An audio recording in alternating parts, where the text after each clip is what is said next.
오늘 하나님께서 우리에게 주시는 말씀은 로마서에 있는 말씀입니다. 로마서 8장 18절 말씀부터 25절에 있는 말씀입니다. 제가 가진 성경으로는 신약성경 249페이지에 있는 말씀입니다. 로마서 8장 18절 말씀부터 봉독합니다. 생각하건대 현재의 고난은 장차 우리에게 나타날 영광과 비교할 수 없도다.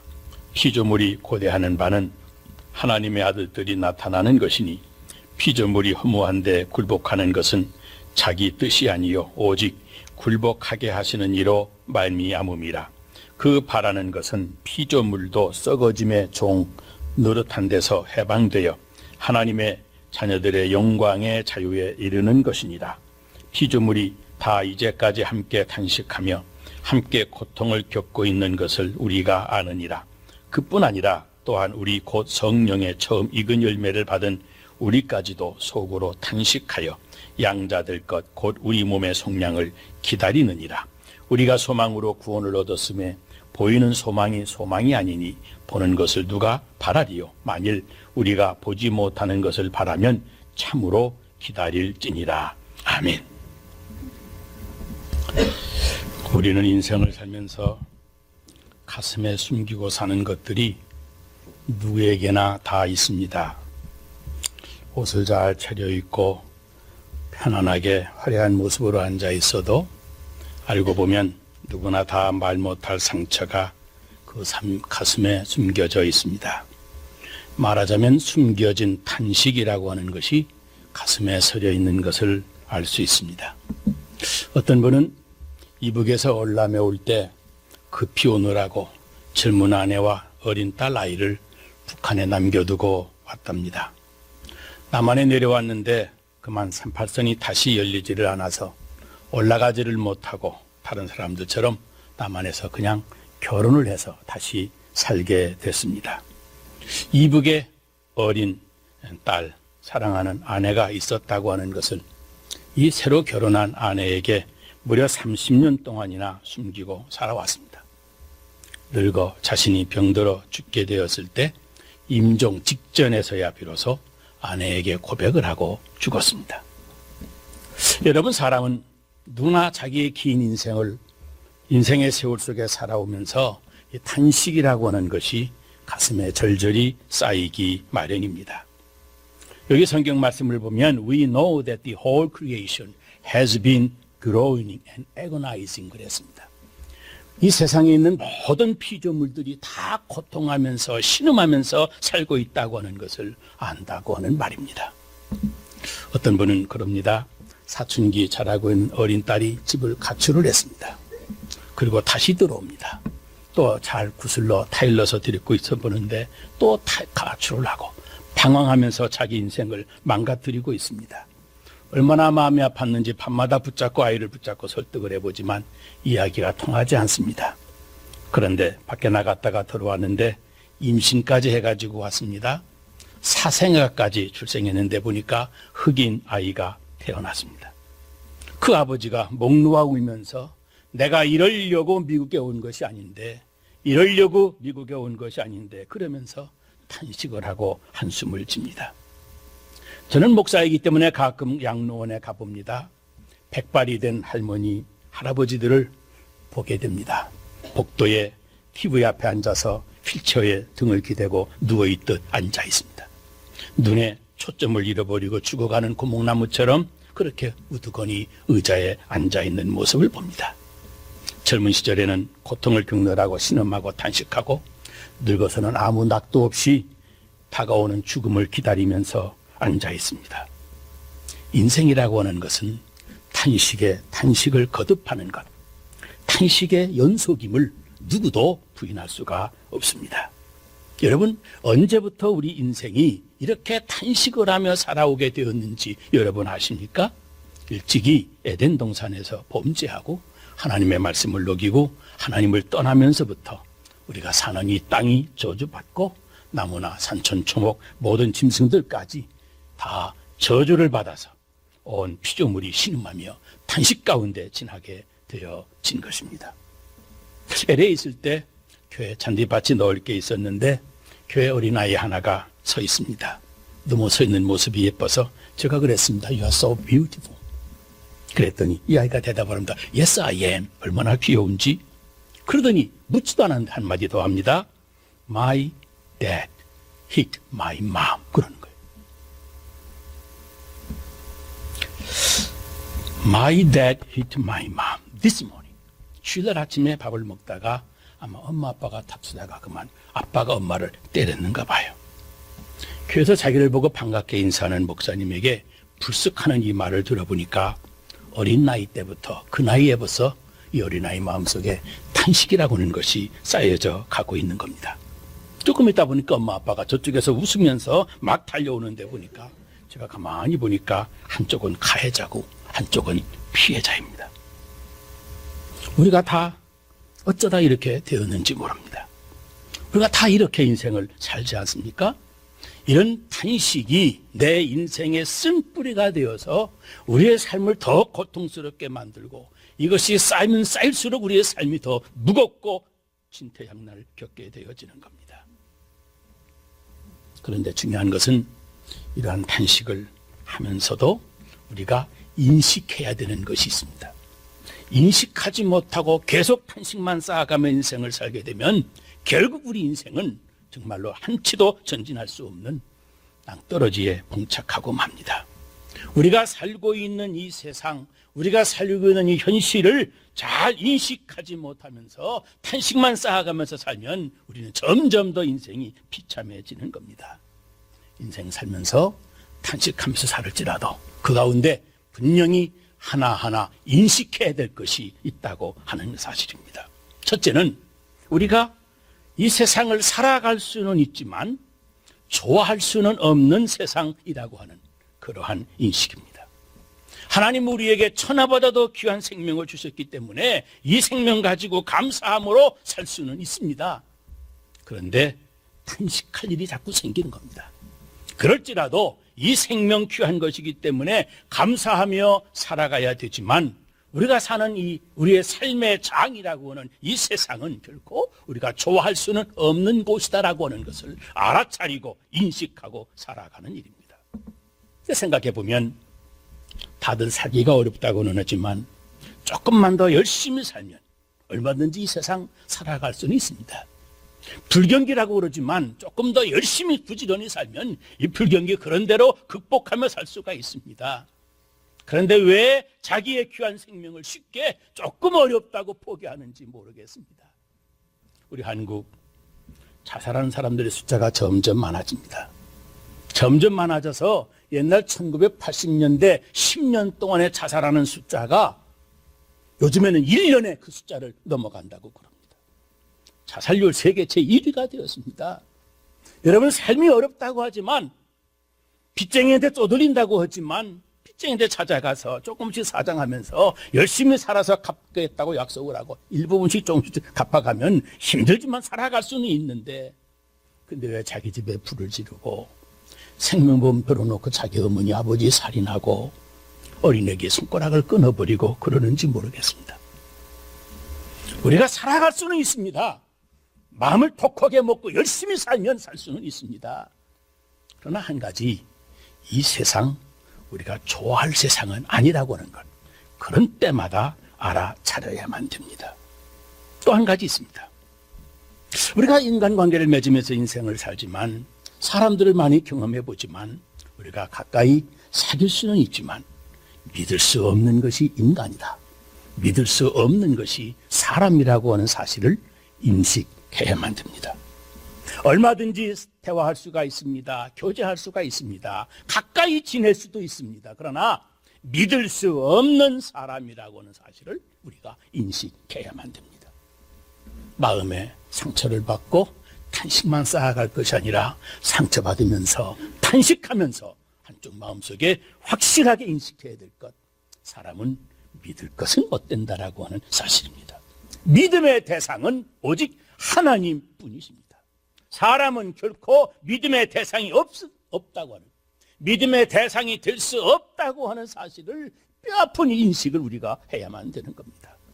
이것을 인식할 때 비로소 그 많은 탄식의 상당 부분을 줄여가면서 인생을 살 수가 있습니다. 제가 아는 아주 믿음이 좋은 권사님이 한국에 계셨습니다. 한국에서 제법 남편도 사회적으로도 잘 나가고 사업도 잘 되고 여유 있는 생활을 하셨던 분입니다. 그런데 어렸을 때부터 단짝이었던 친구가 일찍이 미국에 이민을 갔습니다. 미국에 간 뒤 한참 있다가 전화 오면서 전화할 때마다 미국 가보니까 너무너무 좋다고 와서 좀 가까이서 함께 오며 가며 함께 살자고 외로운 것 이게 하나 문제라고 그러면서 친구가 자꾸 전화를 합니다. 그래서 이 권사님이 굳게 마음을 먹고 미국으로 다시 오기로 이제 결심을 했습니다. 미국에 오려고 이민 수속을 쭉 밟는데 미국에 있는 이 친구가 또 전화가 왔습니다. 이런 이야기를 하는 겁니다. 한국 서울 어디에 내가 아는 사람이 있는데 그 사람들이 빚진 것이 많이 있다고. 내가 미국에 올 때 짐을 정리하고 오기 전에 그 빚을 한국 돈으로 다 갚아주면 미국에 와서 내가 달러로 그 돈 다 갚아줄게. 가까운 친구가 그 부탁을 하니 누가 거절하겠습니까? 그래서 자기 재산을 다 정리해가지고 그 가운데 많은 돈을 그 친구의 빚을 한국 돈으로 거기서 다 갚아주고 가벼운 몸으로 미국에 이민을 왔습니다. 가장 친한 친구인데 안 갚아주는 겁니다. 돈을 안 주는 겁니다. 이런 사정 저런 사정 사정했는데 돈은 안 주면서 이상합니다. 말이 점점 달라집니다. 세상에 여러분 먼 다른 나라 사람 이야기가 아닙니다. 우리 주변의 이야기입니다. 남남의 이야기가 아닙니다. 가까운 친구 사이의 이야기입니다. 믿는 도끼 발등 찍히는 일이 우리 주변에 얼마나 많은지 모릅니다. 여러분, 사람 사귈 수는 있지만 믿을 수 없는 것이 사람이라고 하는 정말 가슴 아픈 이 인식을 우리가 분명히 해야만 됩니다. 또 하나 있습니다. 사람이란 나라고 하는 존재는 문제는 볼 수 있지만 문제를 해결할 능력이 없다고 하는 우리들 자신에 대한 인식을 분명히 해야만 됩니다. 이게 대단히 중요한 인식입니다. 그래야 탄식만 더해가는 것이 우리가 우리 자신을 깨달을 수가 있습니다. 보세요. 이 도둑 맞는 문제, 이 문제를 해결하기 위해서 사회에서 경찰을 세우지 않았습니까? 경찰을 세웠더니 경찰이 도둑한테 돈을 받아먹고 눈을 감아주는 겁니다. 해결이 안 되는 겁니다. 그래서 그런 경찰 잡아서 감옥에 집어넣으라고 억울한 사람 좀 공정하게 재판을 해서 그런 사람 살려줘야 된다고 감옥에 넣어줘야 된다고 법관을 세워놨더니 이 법관이 글쎄 뒷돈을 받고 억울한 사람 더 억울한 재판을 해놓고 마는 겁니다. 문제를 해결하려고 애써서 제도를 고치고 애써서 사람을 세워보지만 더 큰 문제를 발생하고 마는 것이 우리들입니다. 더 큰 상처받고 더 깊은 탄식할 일을 만들어 놓는 겁니다. 문제는 볼 수 있는데 그 문제를 해결할 수 있는 능력이 우리에게 없다고 하는 사실. 이 사실을 근본적으로 우리들이 인식해야만 됩니다. 여러분, 하나님을 떠난 사람은 이런 문제가 끊임없이 일어납니다. 그런데도 해결할 능력이 없습니다. 그래서 고린도후서 5장 14절 말씀처럼 우리가 다 짐을 진 것 같이 탄식하며 살게 되어지는 거예요. 그런데 이런 우리 마음속에 숨겨진 탄식을 하는 것이 우리들뿐만이 아니고 우리 아닌 다른 한 분이 이 탄식을 하고 계시다고 성경은 이야기합니다. 바로 로마서 8장 26절입니다. 이같이 성령도 우리의 연약함을 도우시나니 우리가 마땅히 빌 바를 알지 못하나 오직 성령의 말할 수 없는 탄식으로 우리를 위하여 친히 간구하시느니라 그랬습니다. 우리의 탄식도 크고 그리고 아픈 상태에서 나오는 탄식들이지만 이런 우리를 보고 계시는 사랑하시는 성령께서 탄식하십니다. 그런데 이 성령의 탄식이 얼마나 큰지 우리의 탄식보다 훨씬 더 큰 탄식이어서 성경적인 표현으로 말하면 unspeakable 탄식이라고 그랬어요. 말할 수 없는 탄식을 하고 계시다는 겁니다. 이것이 바로 하나님께서 우리에게 베푸시는 사랑의 마음인 겁니다. 여러분, 성령이 우리의 연약한, 우리의 한계를 다 알고 계시면서 우리보다 더 큰 탄식을 알면서 우리와 언제나 함께 해주시는 겁니다. 이러한 탄식을 우리 피조물들이 다 범하고 있는 걸, 이걸 바라보시면서 우리 모든 피조물들이 탄식을 다 경험하고 괴로워하고 고통하고 있는 것을 보시면서 막지 못해서 하나님이 견디다 못해 육신을 입고 이 땅에 오셔서 이 탄식 한가운데 떨어지셔서 사람들의 가슴 속에 담겨있는 숨겨진 이 탄식, 이 상처, 이 그로닝하는 이 우리를 안타까워하시는 이것이 예수님의 눈물 탄식 아니겠습니까? 자기의 몸을 죽이면서까지 우리를 그 탄식에서 건져내리려고 하시는 거룩한 탄식이 바로 십자가의 함성입니다. 직접 자기의 목숨을 제물로 드리면서 피를 흘려 제물로 드리면서 우리의 죄를 용서해 주시는 제사에, 그런 제사와도 같은 것 아니겠습니까? 여러분, 세상의 어느 왕자가 자기에게 대적하는 반역자들을 위해서 대신 죽었다고 하는 소식을 들어보셨습니까? 세상의 어떤 의사가 환자를 치료하기 위해서 자기 피를 대신 흘려서 환자를 고쳐주었다고 하는 아름다운 이야기 들어보셨습니까? 하나님의 아들 예수, 그분이 바로 그런 분이십니다. 우리를 위해서 탄식만 하고 계신 것이 아닙니다. 높은 보좌 버리시고 낮고 낮은 이 세상에 탄식의 한복판에 오셔서 우리를 위해서 대신 피 흘려주시고 탄식만 하신 것이 아니라 우리를 위하여 죽어주시기까지 하신 것입니다. 우리의 인생, 숨겨진 탄식, 이거 감추고 살면 해결된다면 얼마나 좋으리요마는 해결될수록 감추어지는 게 아닙니다. 해결 안 된 채로 살아가면 살아갈수록 더 다른 모습으로 더 큰 한숨을 쉬게 되어지는 것이 우리의 탄식으로 가득 찬 인생 아니겠습니까? 그러므로 중요한 것은 내 마음속에 쌓이는 인생의 이런 모든 탄식을 예수 그리스도의 탄식 안에 우리를 사랑하시는 그 성령의 사랑 앞에 다 맡겨 드리는 일이 중요합니다. 예수님을 내 인생의 주인으로, 내 구주로 믿으면 십자가의 은혜를 믿고 내 탄식과 그 모든 짐을 예수님의 십자가 앞에 다 내려놓는 겁니다. 수고하고 무거운 짐진 자들아, 다 내게로 오라. 내가 너희를 편히 쉬게 하리라. 부르신 우리 하나님 앞에 가슴 깊이 숨겨놓은 탄식, 숨겨놓은 쌓여진 상처와 눈물들을 다 내려놓는 겁니다.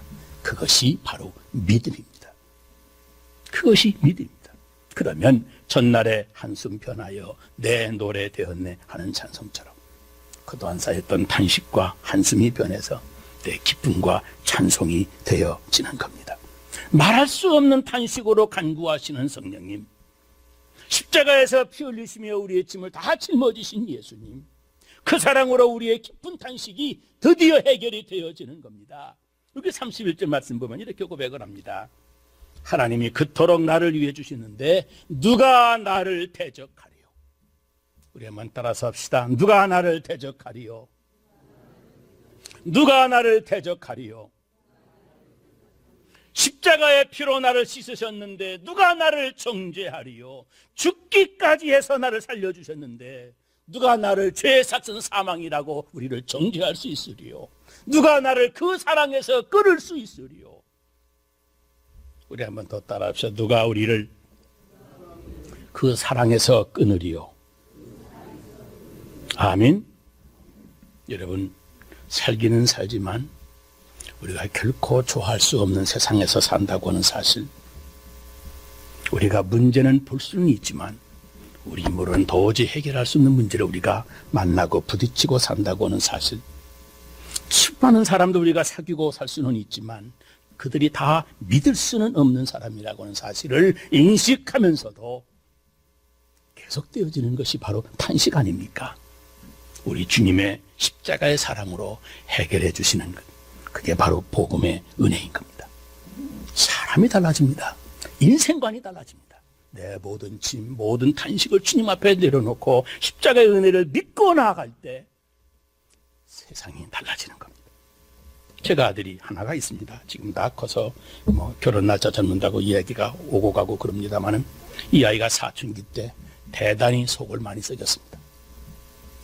가수가 된다고 고등학교 다니는 아이가 가수가 된다고 말도 무슨 말 알아듣지도 못하는 말을 지가 작사 작곡한다 작곡을 하고 작사를 하고 몸을 흔들어대고 벽에다가 이상한 가수들 이상한 사진들 잔뜩 붙여놓고 랩 가수가 된다고 밤새도록 떠들어대고 한 번은 그놈이 저를 보고 그래요. 이 세상에서 제일 불쌍한 게 아빠래. 왜 그러냐 그랬더니 아빠만 보면 탄식이 나온다. 탄식이. 어쩌자고 이 좋은 세상 목사가 돼가지고 어떻게 이 좋은 세상을 아무것도 모르고 집안에만 있어가지고 책만 보고 사느냐는 거예요. 아빠는 세상을 통은 모른다는 거예요. 아빠는 극장도 가지도 않고 탁구장도 안 가고 게임방에 가서 게임도 할 줄 모르고 드럭도 할 줄 모르고 담배도 필 줄 모르고 술도 모르고 그게 얼마나 좋은 건데 그것도 하나도 모르고 맨날 책만 보고 있으니 얼마나 답답한지. 아빠 같은 인생이 될까 걱정이 된대 자기도. 걔 보고 내가 또 탄식을 했습니다. 저거 어떤 사람이 되려고 저렇게 크나. 그랬던 아이가 언젠가는 한 번은 잘 쓸 줄도 모르는 한글로 삐뚤빼뚤 글씨를 써가지고 내 책상에 메모지를 이렇게 올려놨어요. 메모지의 내용을 읽고 내가 얼마나 기뻤는지 모릅니다. 이제는 아빠가 자랑스러워. 이제는 아빠가 자랑스러워. 사람이 존경할 만해. You deserve it. 그래서 그 메모를 읽으면서 야, 잃어버렸던 아들 되찾은 것 같아요. 잃어버렸던 되찾은 것 같아요. 내가 깨달은 것은 자식도 내가 낳아서 기르는 거지만 내가 키우는 게 아니에요. 자식 잃어버린 아들 돌아오게 하는 것, 하나님이 돌아오게 하는 것이지 내가 돌아오게 하는 것 아니에요. 그 아이의 인생관이 달라지고 우주관이 달라졌어요. 그 사람 마음속에 하나님의 은혜가 성령의 탄식이 그 마음속에 들어가니까 그 마음이 달라지고 사람이 달라지고 덕택에 하나님의 사랑을 깨닫고 자식한테 이 아버지도 드디어 존경받는 아버지가 되지 않았습니까? 여러분, 사람이라고 하는 건요 절대 완전 제품으로 태어나는 게 아닙니다. 아담 이후 범죄한 인간은 모두가 다 태어날 때부터 완전한 인간이 아니에요. 건강한 아이로 태어날 수는 있지만 완전한 인간이 아니란 말이에요. 공장에서 만들어내는 플래시라이트라고 하는 거 완전 제품인 줄 알지만 그거 배터리 넣지 아니하면 조금도 쓸모없는 겁니다. 다 만들어진 게 아니란 말이에요.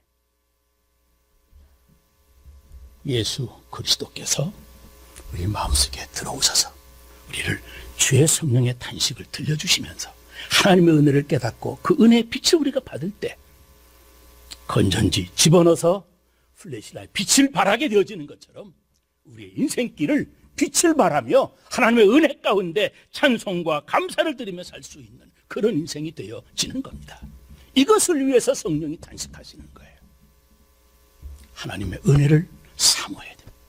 성령의 탄식이 내 마음의 인생의 탄식을 다 쉬어 녹일 수 있도록 하나님의 은혜로 사는 사람들 되어져야. 그래야 사람이 달라지고 그래야 기쁨이 있고 그래야 감사가 있고 기뻐 뛰며 찬송하는 생활이 가능한 것입니다. 세상에 탄식할 일 많이 경험할 때마다 우리가 인식할 걸 인식해야 됩니다. 특별히 성령의 탄식을 마음속에 받아들이고 주께서 이토록 나를 사랑하시는데 나는 탄식할 뿐이지만 성령의 탄식 속에 새로 창조하시는 그리스도의 재창조 역사가 내 생애 가운데 이루어진다고 하는 걸 믿으시고 순간순간 어려움 만날 때 마음의 상처가 쌓일 때 탄식만 할 것이 아니고 새로운 복음의 진리를 인식하셔서 늘 기쁨으로 충만하게 사는 여러분들 다 되시기를 주의 이름으로 축원합니다. 기도하겠습니다. 배터리를 넣지 아니하면 모든 플래시라이트는